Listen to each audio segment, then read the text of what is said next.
Rajkumari tampasana sagola matongduna lai. Aduga khulakpa aduda sagola adudagi kumthaduna khoirumduna hairei. Ipu nasu yauzarei. Khulakpa tampasanagi mapabong ningthau chalambaga yamna naknaba marupni. Khulakpa adu tampasanaba ubada. Icha laklibra. Lao.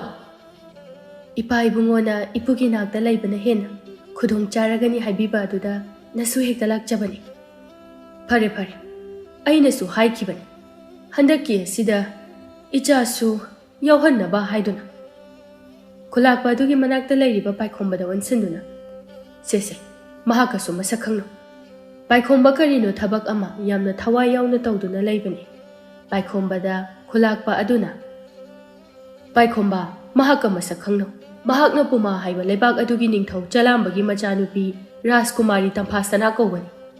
Paikhomba khulakpa aduna hairakpa aduda tampasana da yengthoklei. Ngasai makhai magi thabak aduda adum tawduna lairubani. Paikhomba tampasana gi masak adu ubada makhongdagina ton phauba yengkhiba khanghaude. Paikhomba kari sukhomdana adum leptuna lei. Rajkumari adum bakhutlona duna. Aihak Rajkumari tampasana. Asi phauba paikhomba do leptuna sangsara mada tawduna lei. Matawaduda khulakpa aduna. Ihe paikhomba nangbu kaidawrage ne nasa ngamdrabrani nangba. Paikhomba tamnana mabu kawrakpa aduda gyan khangta tarai aduga. Ipu aibu kawibra. Ha angabu sidi thida masidi Rajkumari ka khangnongni nangba. Paikhomba tampasana da amuk onsinduna. Aigi ming Paikhomba ningthi lebakdagini. Khulakpa aduna amuka. Haujikti mafam asida nakhoi punna matam kharade nungsinana leminaba tabani. Tampasana madi wa kaya nganganba nupi natte. Ningthau macha oibagi mathakta magi tonganba magunna leitingduna leiribani. Khulakpa asigi manakta Paikhomba su leiribani. Paikhomba masu leibak amagi ningthaugi macha nupani. Makhoi mafam asida puliba ase khulakpa ase tungi poram khangba khusu khulai lanthong sinba haibada maming chatliba khulakpani. Aduna makhoi su ningthau amagi macha masu oibanina khukan panganna panba ngamnanabagidama sarit sarat haiba tangai phade. Adugi khulakpa asigi manakta leiduna akupa kanglon mayam ama tamba laklibani. Paikhomba tamphasanagi matawbo adum yengsinba senaba haurei. Tamphasanana adugi wakhalde thoina leirude. Tamphasanana magi lirungtena du mari tatuna kanna semnaba hotnari. Paikhomba madi tanja yengduna leibanina tamphasanagi manakta changsilaktuna. Sanai bima kari tawba yaure. Tampasana magi mathau adu tawna. Mari se tatkre. Adugi semba hotnaramlibani. Tampasana madi phana haiduna su nupi oibanina adugumba adudi thoina khudhaiba natte. Paikhombana ai sembige adumna semgodaba nati. Tampasanana magi lirung adu pirai. Paikhomba thawai yauna semba loiraduna. Rajkumari amukta kaplaga yengbiyu. Tampasana madi thoina haibusu natte. Haite haiba aduna thawaina maribak thadoktuna laklibani. Tampasanana haite haiba adudi ikaiduna tena du lauduna kapnanaba sem sarai. Adubu magi mawong mataw adudi yamna niyom lanba aduda Paikhombana amukasu. Rajkumari asumna paibiyu. Paikhombana tena du lauduna tai. Adubu tampasana haitre. Paikhombana haitaba aduda tampasana da paihanduna taglai. Lirung tena amada sabi sanau ani paiduna ten kapminaba mataw adu ubada. Kayadi pukning huna phazakre ani adu yamna su chane. Paikhombana tampasanabu khanjaba aduna tampasanana asengba tanja ngaiduna magi mateng he pangba haurei. Khulakpa aduna ani adubu kauthoktuna magi mamangda lefaladuna. Yengoi ngasidi ipuna khoida khulai tamjingai wa khara hagi munna taw. Ani do makukhuda kunduna khulakpa adugi mangda lai. Khulakpa aduna nakhoi anima Leipak amamamgi macha ngaktani. Matam amada leibak ado nakhoi gi khutta tarakadawribani. Aduna haujiktagi hauna leipak nganglon ningthina mamut tana leiriba niyom kanglon ase mayek singna khanggadabani ko. Ani du hoi haina mangak nomi. Khulakpa aduna amuksu makha samtharai.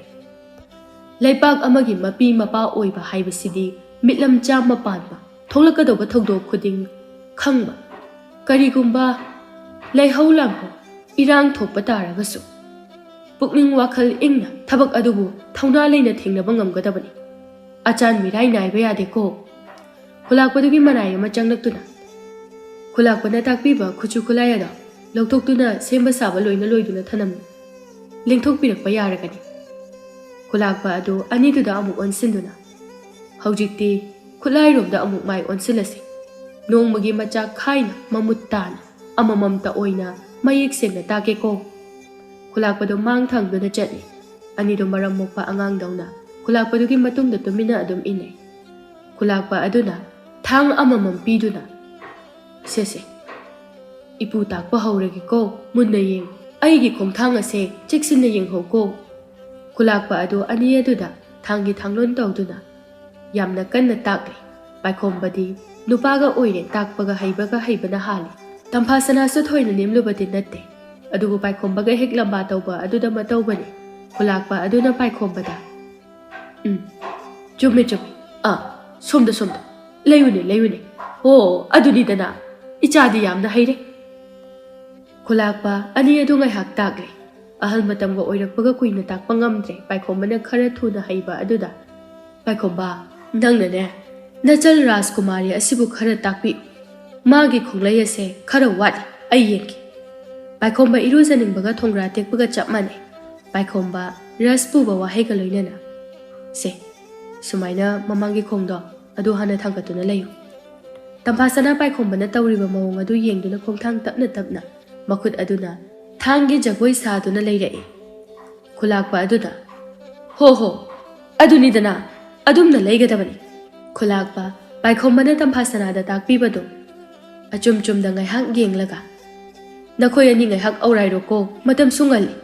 Ai ngasigidi khulgi tanagadaba wafam ama lei. Aduna ne khara halamage ko. Tamphasana da amuk onsinduna. Tampha nang Rajkumar na taklibasi pukning changna hainanaba ningthina tamuko ipu halamlage. Rajkumari hoi haiduna aroiba oina amuk khurum lai. Paikhomba Tamphasana bu haitaba yade haibagi wakhalga loinana pukning changna takpiri. Tamphasana so thawa yaure. Paikhomba Tamphasana gi tanaurabi maithong aduda numitki masek yaibada humang marik kaba adu ure. Aduna hena Tamphasana gi magun hapni paikhombana. Rajkumari ngahakta bothaki se haibabu. Tamphasana wadi khomdana mana hana mang thaduna nungsagi maisa phangdaba mafam amada phamthahali. Paikhomba momondokna matung innai. Paikhomba Tamphasana gi manakta phamthaduna ngaihakti tumin lai. Aduda Paikhomba wa haudorei. Rajkumari mafam asida kayam kuina leikigani. Aidi yam kuina chonthana leiba yaroi. Sanakyana mi tharaktuna aibu lakliba tha asigi manungda lao haina ngarangda sagol paula ame. Paikhomba matam kuina leiba phanglaroi haina mamai maksinki. Paikhomba nungaitana onthaduna mathanta. Aigi thamoigi ihulasibu magi mafamda phongdoktana adumak loikiba tarajani. Karigi asuk phangdriba. Tamphasana Paikhomba tumina leikiba aduda. Ado Rajkumari kayam kuina leikigani. Aishu nangna hankrabadi halagani. Kidawruni nang yaudana. Paikhomba thamogi wa adu maka fonglai. Haige haina haibadi natte. Tamphasana wa haye aduda nofet tawrai aduga. Adudi aina leibagi mafam asida leiba tarine. Tamphasana gi nokandabi minok aduna angauba yaton una nokfet tawna hairakpa aduna Paikhomba thamoigi wa hena phongdokning lai. Paikhomba sudapna mani nang leibagi aisu mafam asida chonthana leibani. Nang chakradi ahangba amadi adum leihoraga taba mali. Ani ase thamoigi wa iphongphongna hainadragasu kari khale kari phauri haibadi loine ikhangda khangnari. Tamphasana Paikhomba tapna khudum chansinba aduda adum lupsan khrabani. Asumna asum loina duna lairakpa asina ani ase amana ama ngaihak phabu unadana leiba ngamnaraktre. Janabagi matamsu asum naksilai.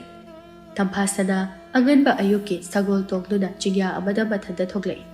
Paikhomba Tamphasana bu ayuki ude haina thirai.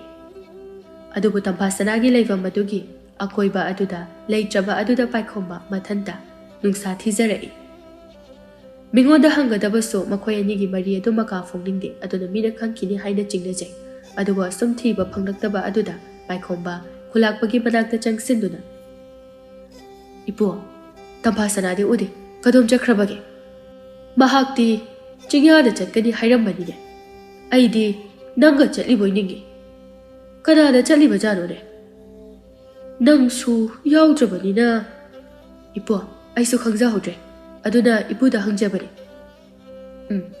ꯁꯤꯗꯗꯤ ꯂꯩꯕ ꯎꯗꯦꯅꯦ ꯍꯜꯂꯛꯇ꯭ꯔꯤꯕ ꯃꯥꯜꯂꯤꯅꯦ ꯃꯥꯕꯨ ꯄꯥꯏꯈꯣꯝꯕ ꯃꯊꯟꯇ ꯅꯨꯡꯁꯥ ꯍꯦꯟꯅ ꯊꯤꯔꯛꯏ ꯇꯝꯐꯥꯁꯅꯥ ꯅꯣꯡꯃꯇ ꯀꯗꯥꯏꯗꯁꯨ ꯆꯠꯄ ꯅꯠꯇꯦ ꯑꯗꯨꯒ ꯃꯐꯝ ꯑꯁꯤꯗ ꯈꯪꯅꯕ ꯀꯅꯥꯁꯨ ꯂꯩꯕ ꯅꯠꯇꯦ ꯄꯥꯏꯈꯣꯝꯕ ꯃꯥꯒꯤ ꯁꯒꯣꯜ ꯑꯗꯨ ꯇꯣꯡꯈꯠꯇꯨꯅ ꯇꯝꯐꯥꯁꯅꯥ ꯊꯤꯕ ꯊꯣꯛꯂꯛꯏ ꯑꯁꯨꯝ ꯂꯥꯛꯄꯅ ꯇꯝꯐꯥꯁꯅꯥꯒꯤ ꯁꯒꯣꯜ ꯑꯗꯨ ꯂꯝꯕꯤꯒꯤ ꯃꯇꯥꯏ ꯑꯃꯗ ꯈꯥꯝꯗꯨꯅ ꯂꯩꯕꯗꯨ ꯎꯔꯦ ꯄꯥꯏꯈꯣꯝꯕ ꯁꯒꯣꯜ ꯑꯗꯨꯕꯨ ꯎꯕꯗ ꯑꯣ ꯃꯐꯝ ꯑꯁꯤꯗ ꯁꯣꯏꯗꯅ ꯂꯩꯔꯝꯒꯅꯤ ꯄꯥꯏꯈꯣꯝꯕ ꯁꯒꯣꯜꯗꯒꯤ ꯍꯦꯛ ꯀꯨꯝꯊꯕꯒ ꯇꯝꯐꯥꯁꯅꯥ ꯃꯐꯝ ꯑꯗꯨꯗ ꯑꯌꯨꯛꯀꯤ ꯂꯤꯛꯂꯥ ꯑꯗꯨꯗ ꯎꯆꯦꯛꯁꯤꯡꯅ ꯆꯥꯛꯇꯥꯕ ꯑꯗꯨ ꯊꯋꯥꯏ ꯌꯥꯎꯅ ꯌꯦꯡꯗꯨꯅ ꯂꯩꯔꯝꯃꯤ ꯄꯥꯏꯈꯣꯝꯕ ꯃꯥ ꯂꯥꯛꯑꯦ ꯍꯥꯏꯕꯒꯤ ꯁꯥꯍꯨꯝ ꯐꯪꯍꯟꯗꯦ ꯇꯞꯅ ꯑꯗꯨꯝ ꯃꯥꯁꯨ ꯌꯥꯎꯅ ꯌꯦꯡꯉꯤ ꯄꯥꯏꯈꯣꯝꯕ ꯃꯥꯒꯤ ꯅꯨꯡꯁꯥ ꯁꯣꯔ ꯑꯗꯨ ꯇꯝꯐꯥꯁꯅꯥꯒꯤ ꯃꯁꯥꯗ ꯐꯥꯎꯔꯝꯃꯤ ꯇꯝꯐꯥꯁꯅꯥꯅ ꯂꯩꯊꯣꯔꯛꯏ ꯃꯗꯨꯗ ꯃꯅꯥꯛꯇ ꯄꯥꯏꯈꯣꯝꯕꯅ ꯂꯦꯞꯂꯝꯕ ꯑꯗꯨꯗ ꯃꯅꯥꯛꯇ ꯅꯨꯄꯥ ꯑꯃ ꯂꯦꯞꯂꯝꯕ ꯑꯗꯨꯗ ꯄꯥꯈꯠꯄ ꯑꯃꯒ ꯌꯥꯎꯅ ꯀꯟꯅ ꯂꯥꯎꯒꯦ ꯇꯧꯏ ꯃꯇꯧ ꯑꯗꯨꯗ ꯄꯥꯏꯈꯣꯝꯕ ꯇꯝꯐꯥꯁꯅꯥꯕꯨ ꯀꯟꯅ ꯀꯣꯟꯁꯤꯜꯂꯤ ꯑꯗꯨꯒ ꯄꯥꯈꯠꯀꯅꯨ ꯑꯩꯅꯤ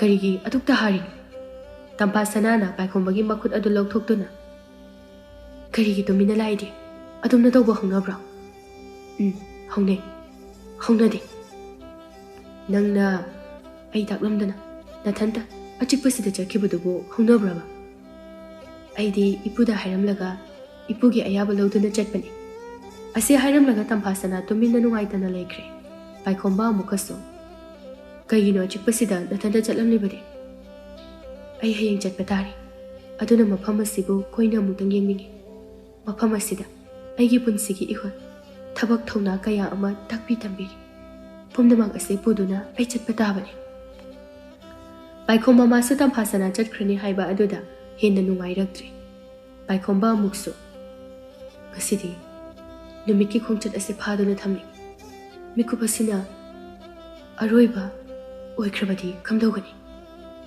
ꯑꯗꯨꯝꯅ ꯍꯥꯏꯒꯅꯨ ꯑꯔꯣꯏꯕ ꯀꯔꯤꯒꯤ ꯑꯣꯏꯒꯅꯤ ꯌꯦꯡꯉꯨ ꯂꯥꯛꯂꯤꯕ ꯅꯤꯡꯊꯝ ꯎꯂꯦꯟ ꯑꯁꯤꯗ ꯅꯪ ꯑꯩꯒꯤ ꯂꯩꯕꯥꯛꯇ ꯂꯥꯛꯇꯨꯅ ꯑꯩꯕꯨ ꯂꯧꯕ ꯂꯥꯛꯎ ꯑꯩꯒꯤ ꯁꯅꯈ꯭ꯌꯥꯗ ꯑꯩꯅ ꯄꯨꯝꯅꯃꯛ ꯇꯝꯗꯨꯅ ꯅꯪꯒꯤ ꯃꯅꯥꯛꯇ ꯂꯥꯛꯅꯅꯕ ꯁꯦꯝ ꯁꯥꯗꯨꯅ ꯂꯩꯔꯝꯒꯦ ꯑꯅꯤꯗꯨ ꯊꯣꯛꯂꯛꯀꯗꯕ ꯊꯧꯗꯣꯛ ꯑꯗꯨꯗꯤ ꯈꯪꯗꯕꯅꯤꯅ ꯇꯨꯡꯒꯤ ꯋꯥ ꯀꯌꯥ ꯑꯃ ꯄꯨꯛꯃꯦꯟ ꯄꯥꯎꯃꯦꯟꯅꯖꯔꯤ ꯑꯅꯤꯗꯨ ꯉꯥꯏꯍꯥꯛ ꯂꯩꯔꯒ ꯍꯜꯂꯁꯤ ꯍꯥꯏꯗꯨꯅ ꯈꯨꯂꯥꯛꯄꯒꯤ ꯃꯌꯨꯝ ꯇꯝꯅ ꯁꯒꯣꯜ ꯊꯧꯖꯤꯜꯂꯛꯏ ꯑꯅꯤ ꯑꯗꯨꯅ ꯁꯒꯣꯜ ꯑꯃꯃꯝ ꯇꯣꯡꯗꯨꯅ ꯂꯥꯛꯄ ꯑꯗꯨ ꯀꯌꯥꯗꯤ ꯐꯖꯩ ꯈꯨꯂꯥꯛꯄꯅ ꯏꯁ ꯑꯅꯤ ꯑꯁꯤꯗꯤ ꯑꯣꯟꯊꯣꯛꯅ ꯆꯥꯅꯩ ꯆꯨꯅꯩꯗ ꯌꯦꯡꯕꯗ ꯑꯣꯟꯊꯣꯛꯅ ꯅꯨꯡꯁꯤꯗ ꯑꯅꯤꯗꯨ ꯀꯨꯝꯊꯔꯛꯇꯨꯅ ꯈꯨꯂꯥꯛꯄꯗ ꯈꯨꯔꯨꯝꯃꯤ ꯌꯥꯔꯦ ꯌꯥꯔꯦ ꯏꯁꯨꯅ ꯂꯥꯛꯇꯕꯗ ꯄꯥꯏꯈꯣꯝꯕ ꯊꯋꯥꯏ ꯑꯣꯟꯊꯣꯛꯅ ꯋꯥꯈ꯭ꯔꯦ ꯑꯗꯨꯕꯨ ꯏꯁꯥꯅ ꯏꯁꯥꯕꯨ ꯀꯅꯥꯅꯣ ꯍꯥꯏꯕ ꯃꯁꯛ ꯃꯨꯟꯅ ꯈꯪꯅ ꯈꯣꯡ ꯊꯥꯡꯒꯗꯕꯅꯤꯀꯣ ꯆꯠꯂꯣ ꯆꯠꯂꯣ ꯅꯊꯧ ꯄꯥꯡꯖꯔꯨꯔꯣ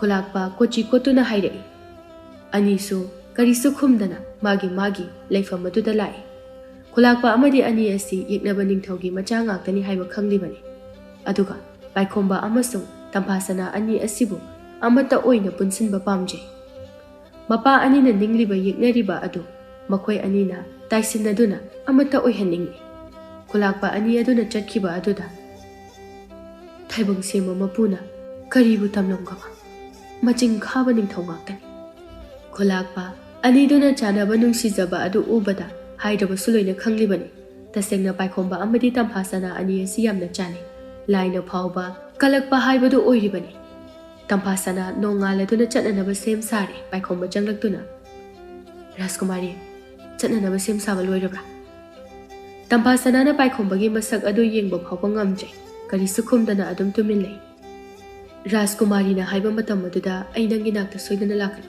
ꯑꯩꯕꯨ ꯉꯥꯏꯕꯤꯔꯝꯃꯨ ꯑꯩꯒꯤ ꯏꯄꯥ ꯏꯕꯨꯡꯉꯣꯒꯤ ꯃꯐꯝꯗ ꯅꯪꯒꯤ ꯄꯔꯤꯆꯣꯏ ꯂꯣꯏꯅ ꯇꯝꯖꯒꯅꯤ ꯇꯝꯐꯥꯁꯅꯥꯅ ꯃꯥꯒ ꯇꯝꯒꯦ ꯍꯥꯏꯅ ꯂꯥꯛꯂꯤꯕ ꯃꯍꯩ ꯑꯗꯨ ꯃꯄꯨꯡ ꯐꯥꯅ ꯃꯌꯨꯝꯗ ꯍꯟꯅꯕ ꯃꯇꯝ ꯌꯧꯔꯛꯂꯕꯅꯤ ꯇꯝꯐꯥꯁꯅꯥ ꯆꯠꯂꯒꯦ ꯍꯥꯏꯅ ꯈꯨꯂꯥꯛꯄꯗꯨꯒꯤ ꯃꯅꯥꯛꯇ ꯆꯪꯂꯛꯇꯨꯅ ꯈꯨꯔꯨꯝꯃꯤ ꯈꯨꯂꯥꯛꯄ ꯑꯗꯨꯅ ꯌꯥꯔꯦ ꯏꯁꯨꯗꯤ ꯃꯇꯤꯛ ꯃꯊꯧꯅꯥ ꯂꯩꯕꯤꯅꯤ ꯇꯧꯔꯨꯕ ꯈꯨꯗꯤꯡꯃꯛ ꯃꯥꯏ ꯄꯥꯛꯄ ꯑꯐꯕ ꯉꯥꯛꯇ ꯑꯣꯏꯗꯨꯅ ꯅꯄꯥꯒꯤ ꯉꯥꯛꯂꯧ ꯑꯣꯏꯗꯨꯅ ꯏꯪꯅ ꯄꯥꯟꯕ ꯉꯝꯕ ꯑꯣꯏ ꯇꯝꯐꯥꯁꯅꯥ ꯃꯇꯝ ꯈꯔ ꯂꯩꯔꯛꯄ ꯑꯗꯨꯅ ꯃꯐꯝ ꯑꯁꯤꯗꯤ ꯅꯨꯡꯁꯤꯕ ꯃꯥꯒꯤ ꯊꯃꯣꯏꯗ ꯃꯐꯝ ꯆꯥꯎꯅ ꯇꯥꯈ꯭ꯔꯕꯅꯤ ꯇꯝꯐꯥꯁꯅꯥꯅ ꯆꯠꯂꯝꯗꯥꯏꯒꯤ ꯃꯕꯨꯛꯅꯤꯡ ꯅꯨꯡꯁꯤꯅ ꯃꯃꯤꯠ ꯏꯔꯥ ꯆꯦꯟꯅ ꯌꯦꯡꯂꯛꯏ ꯌꯦꯡꯂꯨꯕ ꯈꯨꯗꯤꯡ ꯃꯥꯕꯨ ꯈꯪꯕꯒꯨꯝꯅ ꯇꯧꯔꯤ ꯈꯨꯂꯥꯛꯄ ꯇꯝꯐꯥꯁꯅꯥꯒꯤ ꯃꯕꯨꯛꯅꯤꯡ ꯊꯦꯝꯖꯤꯜꯂꯛꯏ ꯀꯔꯤ ꯀꯞꯀꯅꯤ ꯀꯞꯄ ꯌꯥꯗꯦ ꯀꯞꯄ ꯌꯥꯗꯦ ꯀꯞꯄ ꯌꯥꯗꯦ ꯃꯐꯝ ꯑꯁꯤꯗꯅꯦ ꯑꯗꯨꯝ ꯇꯣꯏꯅ ꯂꯥꯛꯀꯗꯕꯅꯤ ꯈꯨꯂꯥꯛꯄ ꯇꯨꯡꯒꯤ ꯄꯣꯔꯝ ꯃꯤꯠꯌꯦꯡ ꯁꯥꯟꯕ ꯑꯍꯜꯅꯤ ꯍꯟꯈ꯭ꯔꯒ ꯑꯣꯏꯒꯗꯧꯔꯤꯕ ꯃꯇꯧ ꯑꯗꯨ ꯈꯪꯂꯗꯨꯅ ꯇꯝꯐꯥꯁꯅꯥꯗ ꯑꯃꯨꯛꯁꯨ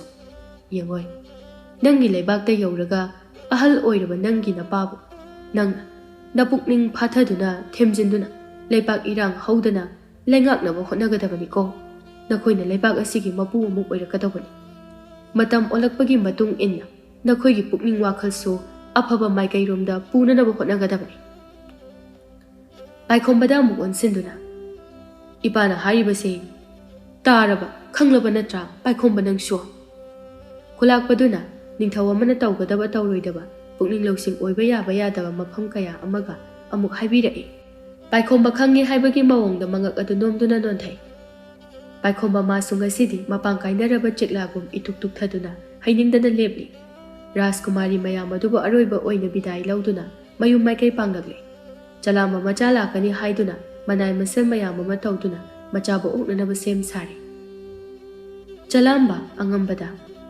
ꯍꯩ ꯌꯦꯡꯉꯣꯏ ꯏꯆꯥ ꯌꯧꯔꯛꯂꯒꯅꯤ ꯃꯇꯝ ꯀꯨꯏꯅ ꯃꯤꯒꯤ ꯃꯅꯥꯛꯇ ꯂꯩꯔꯨꯕꯅꯤ ꯏꯆꯥ ꯁꯣꯏꯗꯅ ꯋꯥꯒꯅꯤ ꯑꯗꯨꯅ ꯃꯍꯥꯛ ꯂꯥꯛꯂꯒ ꯆꯥꯅꯅꯕ ꯃꯊꯦꯜ ꯀꯌా ꯑꯃ ꯊꯣꯡꯗꯨꯅ ꯊꯝꯃꯣ ꯍꯥꯏꯕꯁꯨ ꯁꯤꯟꯈ꯭ꯔꯕꯔꯅꯤ ꯄꯨꯖꯥꯔꯤꯁꯤꯡꯗ ꯏꯅꯤꯡꯊꯧ ꯅꯅꯥꯏꯅ ꯉꯁꯥꯏꯅ ꯂꯥꯡꯗꯨꯅ ꯄꯨꯖꯥꯔꯤꯁꯤꯡꯅ ꯁꯦꯝ ꯁꯥꯗꯨꯅ ꯂꯣꯏꯅ ꯊꯝꯖꯔꯤ ꯍꯥꯏꯅꯔꯤꯉꯩ ꯇꯥꯂꯛ ꯑꯁꯤꯗ ꯇꯝꯐꯥꯁꯅꯥ ꯁꯒꯣꯜ ꯊꯧꯖꯤꯜꯂꯛꯏ ꯃꯆꯥ ꯎꯕꯗ ꯆꯂꯥꯝꯕ ꯃꯃꯣꯟ ꯇꯧꯖꯩ ꯆꯂꯥꯝꯕ ꯇꯝꯐꯥꯁꯅꯥꯕꯨ ꯑꯁꯨꯛꯀꯤ ꯃꯇꯤꯛ ꯂꯨꯅ ꯆꯥꯅ ꯅꯨꯡꯁꯤꯅ ꯂꯣꯏꯅꯖꯩ ꯆꯂꯥꯝꯕꯒꯤ ꯅꯨꯃꯤꯠ ꯊꯥ ꯑꯅꯤꯃꯛ ꯇꯝꯐꯥꯁꯅꯥꯅ ꯑꯣꯏꯔꯤꯕꯅꯤ ꯇꯝꯐꯥꯁꯅꯥ ꯁꯒꯣꯜꯗꯒꯤ ꯀꯨꯝꯊꯔꯛꯇꯨꯅ ꯁꯅꯈ꯭ꯌꯥ ꯅꯆꯥ ꯌꯧꯖꯔꯛꯏ ꯌꯥꯔꯦ ꯌꯥꯔꯦ ꯏꯆꯥ ꯋꯥꯔꯝꯂꯒꯅꯤ ꯆꯠꯂꯣ ꯆꯠꯂꯣ ꯅꯐꯤ ꯍꯣꯡꯖꯔꯨꯔꯣ ꯑꯗꯨꯒꯅꯦ ꯏꯄꯥꯒ ꯋꯥꯔꯤ ꯏꯪꯅ ꯁꯥꯁꯤ ꯇꯝꯐꯥꯁꯅꯥ ꯃꯥꯒꯤ ꯀꯥꯗ ꯆꯪꯗꯨꯅ ꯂꯥꯡꯐꯩ ꯆꯠꯂꯨꯕꯒꯤ ꯍꯜꯂꯛꯄ ꯑꯃꯅ ꯇꯧꯒꯗꯕ ꯑꯗꯨ ꯃꯃꯥ ꯁꯤꯖꯁꯤꯡꯅ ꯇꯧꯕ ꯂꯣꯏꯗꯨꯅ ꯊꯣꯔꯛꯂꯤ ꯇꯝꯐꯥꯁꯅꯥ ꯃꯄꯥꯒꯤ ꯃꯅꯥꯛꯇ ꯆꯪꯂꯛꯏ ꯆꯂꯥꯝꯕꯅ ꯂꯥꯎ ꯂꯥꯎ ꯁꯤꯗ ꯐꯝ ꯏꯄꯥꯒ ꯋꯥꯔꯤ ꯁꯥꯁꯤ ꯃꯅꯥꯛꯇ ꯂꯩꯔꯤꯕ ꯊꯣꯡꯁꯪꯕ ꯑꯗꯨꯗ ꯅꯤꯡꯊꯧꯅ ꯑꯃꯨꯛ ꯊꯣꯡꯁꯪꯕ ꯏꯆꯥꯒ ꯋꯥꯔꯤ ꯁꯥꯟꯅꯒꯦ ꯀꯅꯥꯃꯠꯇ ꯆꯪꯂꯛꯀꯅꯨ ꯆꯂꯥꯝꯕ ꯃꯅꯥꯛꯇ ꯐꯝꯂꯤꯕ ꯃꯆꯥꯗ ꯑꯣꯟꯁꯤꯜꯂꯒ ꯅꯄꯨꯗꯤ ꯑꯅꯥ ꯑꯌꯦꯛ ꯑꯃꯠꯇ ꯌꯥꯎꯍꯧꯗꯕ ꯅꯠꯇ꯭ꯔꯥ ꯁꯅꯈ꯭ꯌꯥ ꯑꯩꯅ ꯂꯩꯔꯤꯕ ꯃꯇꯝ ꯑꯗꯨꯗꯗꯤ ꯊꯣꯏꯅ ꯑꯅꯥ ꯑꯌꯦꯛ ꯅꯨꯡꯉꯥꯏꯇꯕ ꯂꯩꯍꯧꯗꯦ ꯑꯗꯨꯒ ꯑꯍꯜ ꯑꯣꯏꯁꯜꯂꯛꯄꯒꯤ ꯅꯥꯐꯝ ꯊꯣꯛꯄ ꯑꯗꯨꯗꯤ ꯈꯔ ꯈꯔ ꯑꯗꯨꯝ ꯇꯧꯍꯧꯏ ꯐꯔꯦ ꯐꯔꯦ ꯃꯥꯕꯨ ꯑꯩꯈꯣꯏꯅ ꯃꯤꯔꯥꯏꯕ ꯌꯥꯕ ꯅꯠꯇꯦ ꯂꯩꯕꯥꯛꯀꯤ ꯊꯕꯛ ꯊꯧꯗꯥꯗ ꯃꯍꯥꯛꯅ ꯇꯥꯛꯄꯤ ꯇꯝꯕꯤꯕ ꯉꯥꯛꯇꯅꯤ ꯇꯝꯐꯥꯁꯅꯥ ꯃꯄꯥꯅ ꯀꯔꯤ ꯍꯥꯏꯔꯛꯄ ꯍꯥꯏꯅ ꯑꯃꯨꯛ ꯇꯨꯃꯤꯟꯅ ꯇꯥꯗꯨꯅ ꯂꯩ ꯆꯂꯥꯝꯕꯅ ꯑꯃꯨꯛꯀꯁꯨ ꯌꯦꯡꯉꯣꯏ ꯍꯧꯖꯤꯛꯇꯤ ꯏꯆꯥ ꯆꯥꯎꯔꯦ ꯅꯪꯅ ꯅꯣꯡꯃ ꯅꯣꯡꯃ ꯆꯥꯎꯔꯛꯄꯒꯤ ꯃꯇꯨꯡ ꯏꯟꯅ ꯌꯦꯛꯅꯕ ꯑꯁꯨꯝ ꯌꯥꯝꯈꯠꯂꯛꯀꯅꯤ ꯑꯗꯨꯅ ꯃꯤꯀꯨꯞ ꯅꯥꯍꯨꯝ ꯁꯤꯡꯅ ꯂꯩꯒꯗꯕꯅꯤ ꯅꯪꯅ ꯑꯇꯣꯞꯄ ꯃꯐꯝꯗ ꯂꯩꯗꯨꯅ ꯅꯍꯩ ꯅꯁꯤꯡ ꯇꯝꯂꯣꯏ ꯍꯥꯏꯕ ꯈꯪꯂꯕꯅꯤ ꯑꯩꯈꯣꯏꯕꯨ ꯅꯝꯊꯒꯗꯧꯕꯒꯤ ꯑꯆꯦꯡꯕ ꯇꯟꯖꯥ ꯌꯦꯡꯗꯨꯅ ꯂꯩꯕ ꯊꯪꯅꯕ ꯂꯩꯕꯥꯛꯇ ꯃꯌꯥꯝ ꯑꯃ ꯂꯩꯔꯤꯕꯅꯤ ꯇꯝꯐꯥꯁꯅꯥ ꯃꯥꯗꯤ ꯏꯪꯅ ꯁꯥꯟꯇꯤ ꯂꯩꯅ ꯂꯩꯖꯅꯤꯡꯉꯤ ꯁꯅꯈ꯭ꯌꯥ ꯌꯥꯔꯤꯕ ꯃꯈꯩ ꯂꯩꯕꯥꯛ ꯑꯁꯦ ꯏꯪꯅ ꯆꯤꯛꯅ ꯂꯩꯅꯅꯕ ꯍꯣꯠꯅꯁꯤ ꯑꯩꯈꯣꯏꯅꯁꯨ ꯀꯅꯥꯒꯤ ꯃꯐꯝꯗ ꯂꯥꯜꯂꯣꯡꯁꯤꯟꯒꯨꯝꯁꯤ ꯀꯔꯤꯒꯨꯝꯕ ꯃꯤꯅ ꯇꯧꯔꯛꯂꯕꯁꯨ ꯅꯤꯡꯊꯤꯅ ꯐꯖꯅ ꯍꯥꯏꯁꯤ ꯆꯂꯥꯝꯕ ꯃꯥꯗꯤ ꯂꯥꯟꯐꯝꯗ ꯊꯧꯅꯥ ꯂꯩꯕ ꯃꯥꯏ ꯂꯩꯗꯕ ꯃꯤꯅ ꯂꯥꯛꯆꯕ ꯌꯥꯗꯕ ꯅꯤꯡꯊꯧꯅꯤ ꯃꯆꯥꯅ ꯍꯥꯏꯔꯛꯄ ꯑꯗꯨꯗ ꯏꯄꯥꯁꯨ ꯈꯪꯏ ꯑꯗꯨꯕꯨ ꯑꯩꯅꯗꯤ ꯀꯅꯥꯁꯨ ꯍꯧꯔꯣꯏ ꯃꯤꯅ ꯍꯧꯔꯛꯂꯕꯗꯤ ꯏꯄꯥꯗꯤ ꯉꯥꯛꯄꯤꯕ ꯉꯝꯂꯣꯏ ꯄꯥꯏꯈꯣꯝꯕꯒꯤ ꯃꯄꯥ ꯆꯥꯎꯔꯦ ꯊꯪꯅꯕ ꯂꯩꯕꯥꯛꯁꯤꯡꯅ ꯌꯥꯝꯅ ꯈꯨꯀꯟ ꯄꯥꯡꯒꯟꯅ ꯃꯇꯤꯛ ꯃꯊꯧꯅꯥ ꯂꯩꯅ ꯄꯥꯜꯂꯝꯕ ꯂꯩꯕꯥꯛ ꯑꯃꯅꯤ ꯃꯍꯥꯛꯀꯤ ꯃꯇꯤꯛ ꯃꯊꯧꯅꯥ ꯑꯗꯨꯅ ꯆꯂꯥꯝꯕꯒꯤ ꯏ ꯃꯔꯤ ꯃꯕꯨꯗꯧ ꯍꯥꯛꯇꯛꯇ ꯂꯥꯟꯗ ꯃꯥꯏꯊꯤꯕ ꯄꯤꯈꯤꯕ ꯅꯨꯡꯉꯥꯏꯇꯕ ꯊꯧꯗꯣꯛ ꯈꯔ ꯂꯩꯔꯤ ꯃꯁꯤꯕꯨ ꯑꯃꯨꯛꯇꯪ ꯍꯥꯏꯅ ꯆꯂꯥꯝꯕꯅ ꯁꯤꯡꯗꯨꯅ ꯂꯩꯔꯤꯕꯅꯤ ꯍꯥꯏꯅꯈꯤꯕ ꯃꯇꯝ ꯑꯗꯨ ꯌꯧꯗꯨꯅ ꯄꯥꯏꯈꯣꯝꯕ ꯇꯝꯐꯥꯁꯅꯥꯕꯨ ꯊꯤꯕ ꯂꯥꯛꯂꯤ ꯇꯝꯐꯥꯁꯅꯥ ꯃꯇꯥꯡ ꯑꯃ ꯏꯆꯥ ꯆꯥꯗꯕ ꯑꯗꯨꯅ ꯄꯥꯏꯈꯣꯝꯕꯒꯤ ꯋꯥꯔꯤ ꯍꯧꯗꯣꯛꯂꯨꯕ ꯃꯇꯥꯡ ꯐꯪꯈꯤꯗ꯭ꯔꯦ ꯄꯥꯏꯈꯣꯝꯕ ꯑꯁꯨꯝ ꯊꯣꯛꯑꯣ ꯍꯥꯏꯅ ꯆꯂꯥꯝꯕꯒꯤ ꯀꯣꯅꯨꯡꯗꯝꯅ ꯑꯣꯏꯅ ꯂꯥꯛꯂꯤ ꯄꯥꯏꯈꯣꯝꯕ ꯊꯣꯡꯁꯪꯕ ꯅꯨꯄꯥ ꯑꯗꯨꯗ ꯃꯐꯝ ꯑꯁꯦ ꯏꯅꯤꯡꯊꯧ ꯆꯂꯥꯝꯕꯒꯤ ꯀꯣꯅꯨꯡ ꯑꯣꯏꯔꯕ ꯅꯠꯇ꯭ꯔꯥ ꯊꯣꯡꯁꯪꯕꯗꯨ ꯄꯥꯏꯈꯣꯝꯕ ꯃꯥꯒꯤ ꯁꯑꯣꯡ ꯁꯗꯥ ꯑꯗꯨ ꯌꯦꯡꯕꯗ ꯑꯆꯝꯕ ꯃꯤꯑꯣꯏ ꯃꯥꯟꯗꯕ ꯑꯗꯨꯗ ꯊꯣꯡꯁꯪꯕ ꯑꯗꯨꯅ ꯃꯥꯅꯤ ꯀꯅꯥ ꯑꯣꯏꯔꯕꯅꯣ ꯑꯗꯨꯒ ꯀꯔꯤ ꯃꯔꯝꯒꯤ ꯏꯅꯤꯡꯊꯧꯕꯨ ꯎꯅꯒꯗꯕꯅꯣ? ꯄꯥꯏꯈꯣꯝꯕ ꯃꯥꯒꯤ ꯄꯔꯤꯆꯣꯏ ꯃꯌꯦꯛ ꯁꯦꯡꯅ ꯇꯥꯛꯏ꯫ ꯊꯣꯡꯁꯪꯕ ꯑꯗꯨꯅ ꯄꯥꯏꯈꯣꯝꯕꯗꯣ ꯅꯤꯡꯊꯧ ꯃꯆꯥ ꯑꯣꯏꯕ ꯑꯗꯨꯗ ꯕꯦꯕꯥꯔ ꯇꯧꯏ꯫ ꯃꯌꯥꯛ ꯐꯝꯍꯟꯗꯨꯅ ꯆꯂꯥꯝꯕꯒꯤ ꯃꯅꯥꯛꯇ ꯂꯥꯛꯏ ꯑꯗꯨꯒ ꯏꯅꯤꯡꯊꯧ, ꯊꯪꯅꯕ ꯂꯩꯕꯥꯛꯀꯤ ꯅꯤꯡꯊꯧ ꯆꯥꯎꯔꯦꯜꯒꯤ ꯃꯆꯥꯅꯨꯄꯥ ꯑꯃ ꯏꯅꯤꯡꯊꯧꯕꯨ ꯎꯅꯕ ꯂꯥꯛꯏ, ꯆꯪꯍꯟꯖꯔꯛꯑꯣ ꯍꯥꯏꯕ꯭ꯔꯥ? ꯆꯂꯥꯝꯕ ꯆꯥꯎꯔꯦꯜ ꯄꯜꯂꯛꯄ ꯑꯗꯨꯗ ꯃꯥꯒꯤ ꯏꯒꯤ ꯈꯣꯡꯖꯦꯜ ꯑꯗꯨ ꯌꯥꯡꯈꯠꯂꯛꯏ꯫ ꯆꯂꯥꯝꯕꯅ ꯅꯨꯄꯥ ꯑꯗꯨ ꯆꯪꯍꯜꯂꯛꯑꯣ ꯍꯥꯏꯕꯗꯒꯤ ꯊꯣꯡꯁꯪꯕ ꯅꯨꯄꯥ ꯑꯗꯨ ꯅꯤꯡꯊꯧꯒꯤ ꯄꯥꯎ ꯄꯨꯗꯨꯅ ꯆꯠꯈꯤ꯫ ꯆꯂꯥꯝꯕ ꯁꯥꯎꯅ ꯃꯊꯟꯇ, ꯍꯧꯖꯤꯛꯁꯨ ꯅꯪꯅ ꯑꯩꯕꯨ ꯆꯤꯡꯅꯔꯤ꯫ ꯐꯩ, ꯍꯟꯗꯛꯇꯤ ꯏꯄꯥ ꯏꯄꯨ ꯍꯥꯛꯇꯛꯇ ꯃꯥꯏꯊꯤꯕ ꯅꯪꯈ꯭ꯔꯕꯁꯨ ꯊꯛ ꯑꯁꯤꯗꯗꯤ ꯂꯦꯝꯅ ꯊꯥꯔꯣꯏ꯫ ꯆꯂꯥꯝꯕ ꯑꯃꯗꯤ ꯔꯥꯖꯀꯨꯃꯥꯔꯤ ꯑꯅꯤꯗꯤ ꯃꯕꯨꯗꯧ ꯍꯥꯛꯇꯛꯇ ꯊꯣꯛꯈ꯭ꯔꯤꯕ ꯊꯧꯗꯣꯛ ꯑꯗꯨ ꯃꯃꯤ ꯁꯥꯃꯤ ꯑꯣꯏꯅ ꯇꯥꯔꯕꯁꯨ ꯑꯇꯝꯅꯅ ꯆꯥꯎꯔꯦꯜ ꯑꯃꯗꯤ ꯆꯂꯥꯝꯕꯅꯤ ꯍꯥꯏꯕꯗꯤ ꯃꯈꯣꯏ ꯑꯅꯤꯗꯤ ꯈꯪꯕ ꯅꯠꯇꯦ꯫ ꯄꯥꯏꯈꯣꯝꯕ ꯃꯥꯁꯨ ꯃꯄꯥꯒꯤ ꯑꯌꯥꯕ ꯌꯥꯎꯗꯅ ꯃꯐꯝ ꯑꯁꯤꯗ ꯑꯗꯨꯝ ꯂꯥꯛꯈꯤꯕꯅꯤ꯫ ꯄꯥꯏꯈꯣꯝꯕ ꯆꯂꯥꯝꯕꯒꯤ ꯃꯅꯥꯛꯇꯝꯅ ꯆꯪꯂꯛꯏ꯫ ꯆꯂꯥꯝꯕ ꯄꯥꯏꯈꯣꯝꯕ ꯎꯕꯗ, ꯏꯁ, ꯅꯨꯄꯥ ꯃꯆꯥ ꯑꯁꯤꯗꯤ ꯃꯇꯤꯛ ꯃꯊꯧꯅꯥ ꯐꯅ ꯂꯩꯅ ꯎꯏ, ꯑꯔꯥꯏꯕꯗꯤ ꯑꯣꯏꯔꯝꯂꯣꯏ꯫ ꯐꯩ, ꯑꯗꯨꯕꯨ ꯑꯩꯒꯤ ꯃꯒꯨꯟꯁꯨ ꯈꯪꯍꯟꯒꯅꯤ ꯍꯟꯗꯛꯇꯤ꯫ ꯄꯥꯏꯈꯣꯝꯕ ꯃꯥꯗꯤ ꯀꯔꯤꯁꯨ ꯈꯪꯖꯕ ꯅꯠꯇꯦ, ꯑꯗꯨꯅ ꯅꯤꯡꯊꯧ ꯑꯃꯗ ꯇꯧꯐꯝ ꯊꯣꯛꯄ ꯑꯗꯨ ꯆꯂꯥꯝꯕꯗ ꯇꯧꯖꯩ꯫ ꯆꯂꯥꯝꯕ ꯌꯥꯝꯅ ꯇꯞꯅ ꯏꯪꯅ, ꯌꯥꯔꯦ ꯌꯥꯔꯦ, ꯐꯝꯃꯨ, ꯑꯗꯨꯒ ꯑꯩꯒ ꯋꯥꯔꯤ ꯁꯥꯁꯤ꯫ ꯆꯂꯥꯝꯕ ꯃꯥꯒꯤ ꯃꯕꯨꯛꯅꯤꯡ ꯑꯗꯨꯗꯤ ꯎꯠꯊꯣꯛꯇꯅ ꯄꯥꯏꯈꯣꯝꯕ ꯂꯥꯛꯄꯒꯤ ꯃꯔꯝ ꯂꯣꯏꯅ ꯍꯪꯗꯣꯛꯏ꯫ ꯄꯥꯏꯈꯣꯝꯕ ꯃꯥꯁꯨ ꯑꯆꯝꯕ ꯁꯥꯒꯩꯒꯤ ꯃꯆꯥ ꯃꯁꯨ ꯅꯠꯇꯕ ꯑꯗꯨꯗ ꯇꯝꯐꯥ ꯁꯅꯥꯕꯨ ꯍꯔꯥꯎ ꯍꯔꯥꯎꯅ ꯊꯥꯖꯕ ꯌꯥꯔꯛꯀꯅꯤ ꯈꯟꯗꯨꯅ ꯑꯁꯦꯡꯕ ꯑꯆꯨꯝꯕ ꯂꯣꯏꯅ ꯍꯥꯏꯗꯣꯛꯆꯩ꯫ ꯆꯂꯥꯝꯕ ꯃꯕꯨꯛꯅꯤꯡꯗ, ꯅꯁꯥꯅ ꯅꯈꯣꯡꯅ ꯊꯣꯡꯅ ꯅꯃꯪ ꯊꯤꯕ ꯂꯥꯛꯂꯤꯗꯣ ꯑꯩꯒꯤ ꯅꯨꯃꯤꯠ ꯌꯧꯔꯛꯂꯦ꯫ ꯆꯂꯥꯝꯕ ꯃꯕꯨꯛꯅꯤꯡꯗ ꯃꯇꯝ ꯀꯨꯏꯅ ꯁꯤꯡꯗꯨꯅ ꯂꯥꯛꯄ ꯑꯗꯨ ꯄꯥꯡꯊꯣꯛꯄ ꯉꯝꯂꯅꯤ ꯈꯟꯗꯨꯅ ꯍꯔꯥꯎꯖꯩ꯫ ꯆꯂꯥꯝꯕ ꯄꯥꯏꯈꯣꯝꯕꯗ ꯇꯧꯁꯤꯟꯅꯗꯨꯅ, ꯐꯔꯦ, ꯏꯆꯥꯅ ꯑꯗꯨꯛ ꯊꯃꯣꯏ ꯁꯦꯡꯅ ꯑꯩꯒꯤ ꯏꯆꯥꯕꯨ ꯅꯨꯡꯁꯤꯔꯕꯗꯤ ꯀꯔꯤꯒꯤ ꯄꯤꯗꯅꯤ? ꯑꯗꯨꯕꯨ ꯅꯄꯥ ꯏꯕꯨꯡꯉꯣ ꯑꯗꯨꯕꯨ ꯍꯧꯅꯕꯤ ꯃꯇꯨꯡ ꯏꯟꯅ ꯑꯃꯨꯛꯇ ꯏꯄꯥꯒꯤ ꯅꯥꯛꯇ ꯏꯆꯥꯒ ꯄꯨꯟꯅ ꯂꯥꯛꯃꯤꯟꯅꯧ, ꯑꯗꯨꯒ ꯋꯥꯔꯤ ꯁꯥꯗꯨꯅ ꯅꯈꯣꯏ ꯑꯅꯤꯕꯨ ꯆꯥꯎꯅ ꯂꯩꯕꯥꯛ ꯃꯤꯌꯥꯝ ꯈꯪꯅ ꯏꯄꯥꯅ ꯂꯨꯍꯣꯡꯕꯤꯒꯅꯤ꯫ ꯆꯂꯥꯝꯕ ꯃꯥꯅ ꯄꯥꯏꯈꯣꯝꯕꯕꯨ ꯐꯠꯇ ꯂꯧꯁꯤꯡ ꯇꯧꯗꯨꯅ ꯐꯥꯔꯒ ꯃꯈꯣꯏꯒꯤ ꯂꯩꯕꯥꯛ ꯑꯗꯨ ꯈꯨꯇꯨꯝ ꯆꯟꯒꯦ ꯍꯥꯏꯅ ꯈꯟꯈ꯭ꯔꯦ꯫ ꯑꯗꯨꯅ ꯄꯥꯏꯈꯣꯝꯕꯕꯨ ꯃꯥꯅ ꯂꯨꯅ ꯅꯨꯡꯁꯤꯅ ꯃꯥꯕꯨ ꯌꯥꯝꯅ ꯊꯥꯖꯕ ꯋꯥꯍꯩ ꯋꯥꯇꯥꯅ ꯌꯥꯝꯅ ꯅꯤꯡꯊꯤꯅ ꯇꯧꯕꯤꯔꯦ꯫ ꯄꯥꯏꯈꯣꯝꯕ ꯍꯥꯏꯔꯤꯕꯗꯨ ꯇꯁꯦꯡꯅ ꯇꯧꯒꯗꯕ ꯃꯥꯟꯕ ꯑꯗꯨꯗ ꯆꯂꯥꯝꯕꯕꯨ ꯊꯥꯖꯩ꯫ ꯄꯥꯏꯈꯣꯝꯕ ꯆꯂꯥꯝꯕꯒꯤ ꯋꯥꯍꯩ ꯑꯗꯨꯗ ꯍꯔꯥꯎꯕꯅ ꯇꯝꯐꯥ ꯁꯅꯥꯕꯨ ꯎꯅꯒꯦ ꯍꯥꯏꯔꯝꯗꯅ ꯃꯄꯥꯒꯤ ꯅꯥꯛꯇ ꯊꯨꯅ ꯂꯥꯛꯏ꯫ ꯄꯥꯏꯈꯣꯝꯕ ꯃꯄꯥꯒꯤ ꯅꯥꯛꯇ ꯋꯥꯔꯝ ꯄꯨꯝꯕ ꯇꯝꯃꯤ꯫ ꯆꯥꯎꯔꯦꯜ ꯁꯥꯎꯅ, ꯀꯔꯤ, ꯅꯍꯥꯛ ꯊꯛ ꯑꯁꯤꯗ ꯏꯄꯥ ꯏꯄꯨꯒꯤ ꯃꯤꯡꯆꯠ ꯊꯤꯅꯅꯕ ꯍꯣꯠꯅꯕ ꯌꯥꯔꯣꯏ꯫ ꯃꯈꯣꯏꯗꯤ ꯑꯩꯒꯤ ꯈꯣꯡꯌꯥ ꯃꯈꯥꯗ ꯍꯟꯅ ꯍꯟꯅ ꯂꯩꯈꯤꯕ ꯃꯥꯏꯊꯤꯕ ꯉꯥꯛꯇꯅꯤ꯫ ꯑꯗꯨꯒꯨꯝꯕ ꯃꯥꯒꯤ ꯁꯥꯒꯩꯒꯤ ꯅꯨꯄꯤꯅ ꯑꯩꯒꯤ ꯕꯪꯁ ꯑꯁꯤꯒꯤ ꯃꯧ ꯑꯣꯏꯕ ꯑꯩ ꯄꯥꯝꯗꯦ꯫ ꯆꯥꯎꯔꯦꯜ ꯃꯆꯥꯗ ꯊꯣꯛꯈ꯭ꯔꯤꯕ ꯊꯧꯗꯣꯛ ꯄꯨꯝꯕ ꯂꯣꯏꯅ ꯃꯌꯦꯛ ꯁꯦꯡꯅ ꯇꯝꯃꯤ꯫ ꯄꯥꯏꯈꯣꯝꯕ ꯃꯥꯁꯨ ꯃꯥꯒꯤ ꯃꯐꯝꯗꯒꯤ ꯋꯥꯔꯝ ꯄꯨꯝꯕ ꯂꯣꯏꯅ ꯈꯪꯂꯤ꯫ ꯑꯗꯨꯕꯨ ꯆꯂꯥꯝꯕꯅ ꯇꯧꯔꯛꯂꯤꯕ ꯃꯑꯣꯡ ꯃꯇꯧ ꯑꯗꯨꯗ ꯆꯂꯥꯝꯕꯕꯨ ꯐꯠꯇꯅ ꯎꯕ ꯉꯝꯗꯦ꯫ ꯃꯍꯥꯛꯇꯤ ꯆꯂꯥꯝꯕꯕꯨ ꯌꯥꯝꯅ ꯊꯥꯖꯈ꯭ꯔꯕꯅꯤ꯫ ꯁꯅꯈ꯭ꯌꯥ, ꯏꯕꯨꯙꯧ ꯍꯥꯛꯇꯛꯇ ꯂꯣꯏꯅꯈ꯭ꯔꯕ ꯑꯗꯨꯛ ꯀꯨꯏꯔꯕ ꯋꯥꯐꯝ ꯑꯗꯨꯕꯨ ꯉꯁꯤ ꯐꯥꯎꯕ ꯅꯤꯟꯗꯥ ꯇꯧꯗꯨꯅ ꯂꯩꯔꯝꯒꯅꯤ ꯍꯥꯏꯕ ꯑꯗꯨꯗꯤ ꯊꯥꯖꯕ ꯉꯝꯗꯦ꯫ ꯃꯗꯨꯒꯤ ꯃꯊꯛꯇ ꯅꯤꯡꯊꯧ ꯑꯗꯨꯕꯨ ꯏꯄꯥꯒꯨꯝꯅ ꯊꯧꯗꯣꯛ ꯑꯗꯨ ꯀꯥꯎꯔꯝꯈꯤꯔꯣꯏ꯫ ꯑꯩꯁꯨ ꯁꯅꯈ꯭ꯌꯥꯒꯤ ꯃꯆꯥꯅꯤ ꯍꯥꯏꯅ ꯈꯪꯂꯤꯕꯅꯤ, ꯑꯗꯨꯕꯨ ꯑꯩꯉꯣꯟꯗ ꯋꯥꯍꯩ ꯑꯃ ꯐꯥꯎꯕ ꯇꯥꯊꯤ ꯇꯥꯊꯤꯅ ꯀꯩꯁꯨ ꯍꯥꯏꯔꯛꯇꯦ꯫ ꯏꯄꯥꯒꯤ ꯄꯥꯏꯈꯣꯝꯕ, ꯏꯆꯥꯈꯣꯏꯗꯤ ꯌꯥꯝꯅ ꯅꯍꯥ ꯑꯣꯏꯔꯤ, ꯅꯤꯡꯊꯧꯒꯤ ꯃꯆꯠ ꯃꯅꯨꯡ ꯌꯧꯅ ꯈꯪꯈꯤꯔꯣꯏ꯫ ꯆꯂꯥꯝꯕ ꯍꯥꯏꯕ ꯃꯤꯁꯛ ꯑꯗꯣ ꯂꯧꯅꯨꯝ ꯆꯥꯎꯕ ꯅꯤꯡꯊꯧꯅꯤ꯫ ꯃꯍꯥꯛꯅ ꯑꯩꯈꯣꯏꯕꯨ ꯁꯣꯏꯗꯅ ꯌꯦꯛꯅꯕ ꯑꯣꯏꯅ ꯂꯧꯔꯝꯈꯤꯒꯅꯤ, ꯏꯄꯥꯅ ꯈꯪꯏ꯫ ꯄꯥꯏꯈꯣꯝꯕ ꯆꯂꯥꯝꯕ ꯃꯥꯕꯨ ꯃꯄꯥꯅ ꯐꯅ ꯍꯥꯏꯗꯨꯅꯁꯨ ꯐꯠꯇꯅ ꯈꯟꯕ ꯁꯨꯡꯉꯝ ꯉꯝꯗ꯭ꯔꯦ꯫ ꯄꯥꯏꯈꯣꯝꯕ ꯆꯥꯎꯔꯦꯜꯅ ꯍꯥꯏꯔꯤꯕ ꯑꯗꯨꯒꯤ ꯑꯣꯟꯅ ꯇꯩꯅꯕꯗ ꯑꯣꯏꯅ, ꯁꯅꯈ꯭ꯌꯥ, ꯑꯝꯇ ꯆꯠꯇꯨꯅ ꯍꯥꯏꯅꯔꯨꯁꯤ, ꯅꯤꯡꯊꯧ ꯑꯗꯨꯅ ꯏꯄꯥꯒ ꯑꯝꯇ ꯂꯥꯛꯑꯣ ꯍꯥꯏꯅ ꯀꯟꯅ ꯍꯥꯏꯔꯛꯏ꯫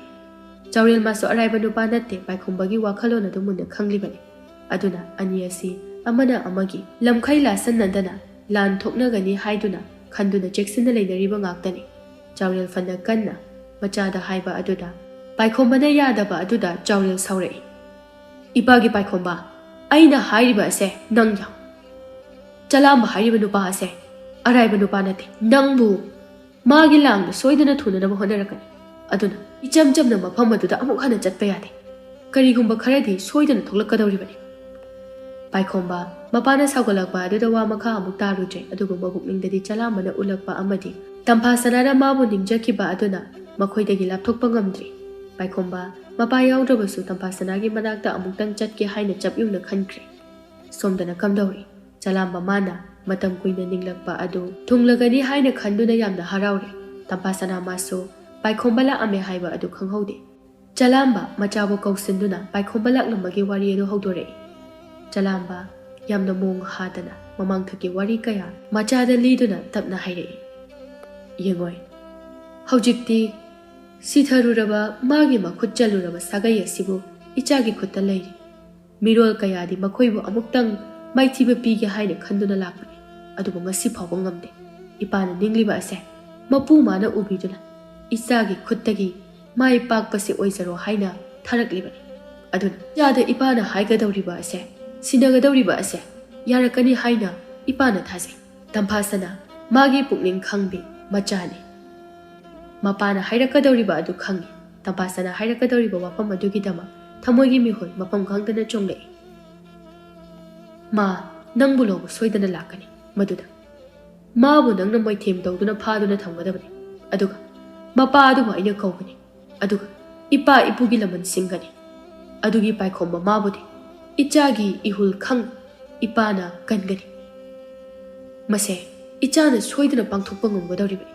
Jalamba machana wa adu yarakloi haibagi machagi apamba phungdoraktana wa adu tubat kakthatuna loisili. Tamphasanaги apamba phungdokhande. Mapana adumna hairakpa aduda tamphasana awabagi pandom lomkre. Mapana tawgani ninglabadi soidana tawragani haiba ma khange. Tamphasana wafam ase pangthokpa ngamloidawri. Adubu mapana hairakpaduna hiktokpasu ngamdre mahak tawfam khangdre kari tawgani haina.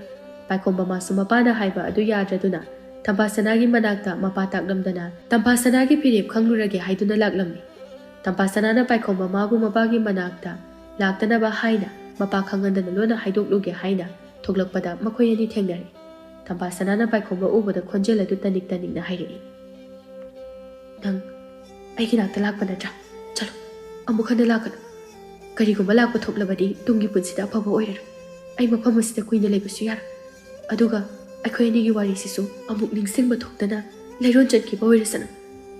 Tamphasanana magi lalong pumba loina haidokle. Makhoibu amu hana laktanabani haiduna tasengna Tamphasanana nungshiba aduna nakalamada thamkhraga malan yamna pamde.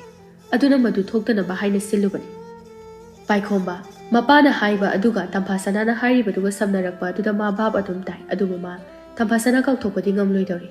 Anidu wari sanaribadu Jalambagi manaisinga uduna Jalambada pau pumba tamlami.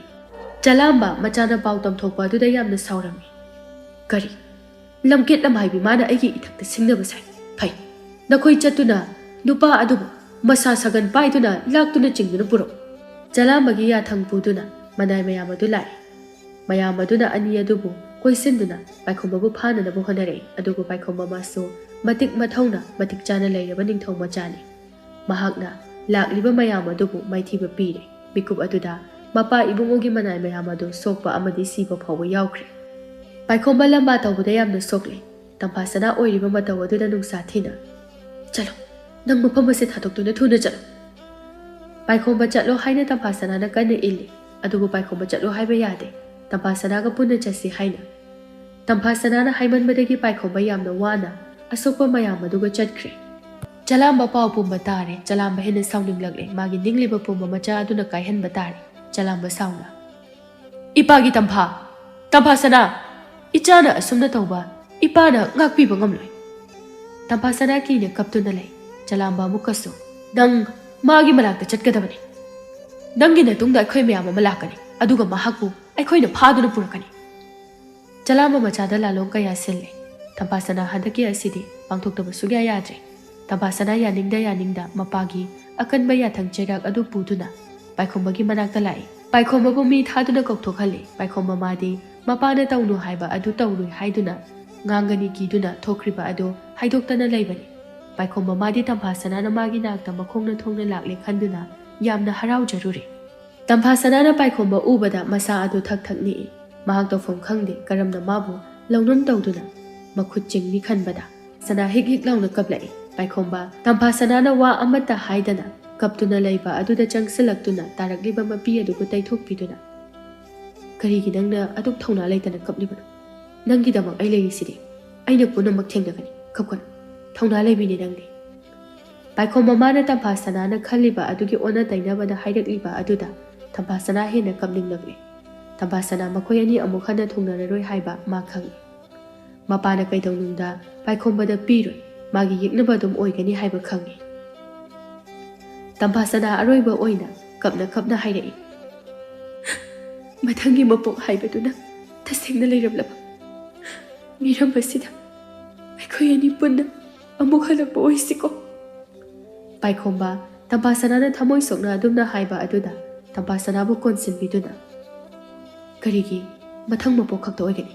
ꯃꯄꯣꯛ ꯈꯨꯗꯤꯡ ꯏꯕꯥꯅꯤꯗꯤ ꯂꯦꯡꯗꯅ ꯑꯗꯨꯝ ꯂꯩꯒꯅꯤ꯫ ꯄꯥꯏꯈꯣꯝꯕ ꯇꯝꯐꯥꯁꯅꯥꯕꯨ ꯊꯦꯝꯖꯤꯟꯕꯤ ꯇꯟꯖꯥ ꯑꯗꯨ ꯂꯧꯗꯨꯅ ꯇꯝꯐꯥꯁꯅꯥꯅ ꯌꯦꯛꯂꯤꯕ ꯊꯥꯡ ꯁꯣꯔꯤ ꯑꯗꯨ ꯄꯨꯊꯣꯛꯇꯨꯅ ꯊꯥꯡ ꯑꯗꯨ ꯊꯨꯝꯅ ꯄꯥꯏꯈꯣꯝꯕꯗ ꯊꯤꯟꯖꯤꯜꯂꯤ꯫ ꯄꯥꯏꯈꯣꯝꯕ ꯇꯝꯐꯥꯁꯅꯥꯗ ꯃꯨꯟꯅ ꯌꯦꯡꯂꯛꯏ꯫ ꯋꯥꯍꯪꯅ ꯌꯣꯝꯂꯕ ꯃꯤꯠꯌꯦꯡ ꯑꯗꯨꯒ ꯄꯥꯏꯈꯣꯝꯕ ꯆꯩꯅꯥ ꯑꯗꯨꯒ ꯋꯥꯍꯩ ꯑꯃ ꯐꯥꯎꯕ ꯍꯥꯏꯔꯝꯗꯅ ꯂꯩꯃꯥꯏꯗ ꯂꯣꯡꯅ ꯍꯥꯏꯊꯈꯤ꯫ ꯇꯝꯐꯥꯁꯅꯥꯅ ꯃꯃꯥꯡꯗ ꯇꯥꯔꯤꯕ ꯄꯥꯏꯈꯣꯝꯕꯒꯤ ꯊꯥꯡ ꯑꯗꯨ ꯁꯠꯇꯣꯛꯇꯨꯅ ꯀꯞꯇꯨꯅ, ꯁꯅꯥꯈ꯭ꯌꯥꯒꯤ ꯂꯃꯟꯁꯨ ꯃꯊꯪ ꯃꯄꯣꯛ ꯍꯥꯏꯕ ꯑꯗꯨꯗ ꯑꯃꯨꯛ ꯁꯤꯡꯕ ꯉꯝꯕ ꯑꯣꯏꯖꯒꯦꯀꯣ꯫ ꯏꯄꯥ ꯑꯅꯤꯒꯤ ꯅꯅꯤꯡ ꯊꯨꯡꯅꯕ ꯍꯣꯠꯅꯕꯗ ꯊꯃꯣꯏ ꯑꯅꯤꯅ ꯂꯥꯞꯅꯗꯨꯅ ꯋꯥꯅ ꯃꯩꯁꯥ ꯂꯥꯡꯗꯨꯅ ꯂꯦꯟꯕꯗꯣ ꯅꯈꯣꯏꯅꯁꯨ ꯌꯦꯡꯕ ꯉꯝꯂꯣꯏ꯫ ꯅꯈꯣꯏꯒꯤ ꯅꯅꯤꯡꯁꯨ ꯑꯩꯈꯣꯏꯅ ꯊꯨꯡꯍꯟꯕ ꯉꯝꯗ꯭ꯔꯤ꯫ ꯅꯆꯥꯕꯨ ꯋꯥꯔꯧꯒꯅꯨꯀꯣ ꯏꯄꯥ ꯏꯕꯨꯡꯉꯣ꯫ ꯑꯁꯤ ꯍꯥꯏꯗꯨꯅ ꯊꯥꯡ ꯑꯗꯨꯅ ꯃꯁꯥ ꯃꯊꯟꯇ ꯊꯤꯟꯖꯤꯟꯖꯗꯨꯅ ꯄꯥꯏꯈꯣꯝꯕꯒꯤ ꯃꯊꯛꯇ ꯇꯝꯐꯥꯁꯅꯥꯁꯨ ꯇꯥꯁꯤꯜꯂꯝꯃꯤ꯫ ꯃꯐꯝ ꯑꯗꯨꯗ ꯃꯈꯣꯏ ꯑꯅꯤꯒꯤ ꯑꯔꯣꯏꯕ ꯄꯨꯡꯐꯝ ꯑꯣꯏꯈ꯭ꯔꯦ꯫ ꯁꯥꯕꯤ ꯁꯥꯅꯧ ꯑꯅꯤ ꯑꯗꯣ ꯃꯤꯔꯝꯂꯦꯟꯗ ꯅꯨꯡꯁꯤ ꯄꯟꯊꯨꯡ ꯌꯧꯕ ꯉꯝꯂꯣꯏ ꯈꯟꯗꯨꯅ